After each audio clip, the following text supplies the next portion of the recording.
یعنی نوح کی قوم اور عاد اور سمود اور جو لوگ ان کے پیچھے ہوئے ہیں، ان کے حال کی طرح تمہارا حال نہ ہو جائے، اور خدا تو بندوں پر ظلم کرنا نہیں چاہتا۔ اور اے قوم، مجھے تمہاری نسبت پکار کے دن یعنی قیامت کا خوف ہے۔ جس دن تم پیٹھ پھیر کر قیامت کے میدان سے بھاگو گے، اس دن تم کو کوئی عذاب خدا سے بچانے والا نہ ہوگا،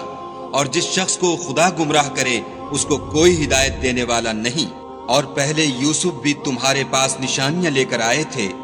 تو جو وہ لائے تھے اس سے تم ہمیشہ شک ہی میں رہے،